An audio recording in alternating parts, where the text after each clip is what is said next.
ఏదైనా నాకు క్వాలిటీ అండి, నేను చాయిస్ అనమాట. మనసే కదా, ఏదైనా చాయిస్.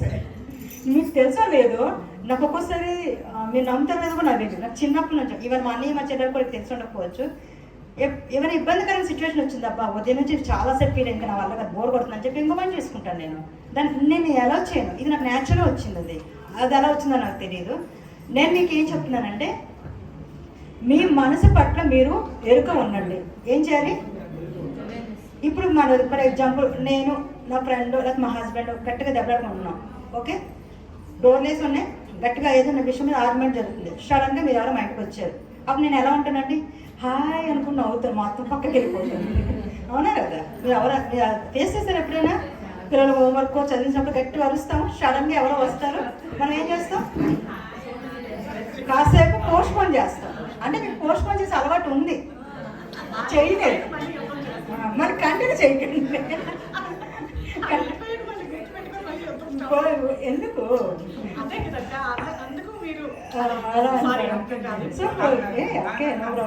పోస్ట్ పోన్ చేసి అంటే ఇప్పుడు ఎందుకు ఈ మాట చెప్తున్నానంటే, ఒక వ్యక్తి రాగానే మనలో ఏం జరుగుతుంది?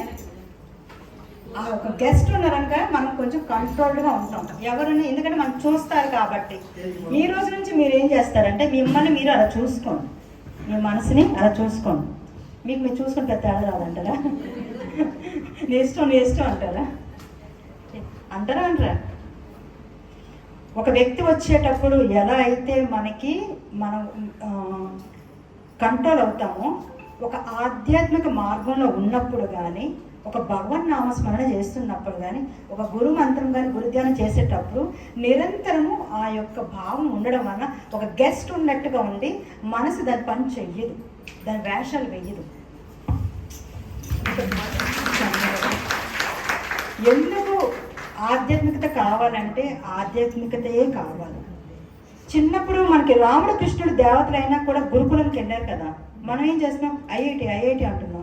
పెద్ద అయ్యాక సరిగ్గా చూడకపోతే తిడుతున్నాం. నువ్వు ఐఐటి పంపిస్తే మరి గురుకులం పంపించకపోతే ఏమొస్తుంది?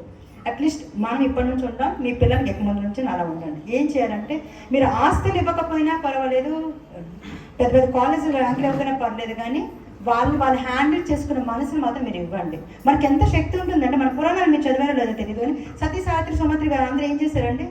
అది సూర్యుడు నా పేరు, యముడు నా పేరు, ఎలాగా? పవిత్రత, ప్యూరిటీ, శక్తి, అంతేనా? అది మనకెందుకు లేదు? వాళ్ళ కోసం పరమాత్మ వేరే సోర్స్ తయారు చేశారంటే మనకి ఏమర్థం వచ్చింది? ఈ మనస్సు. వాళ్ళు మనసు కంట్రోల్లో ఉండరు. అర్థమైందా? మనసుని అవసరమైనప్పుడు వాడండి, లేకపోతే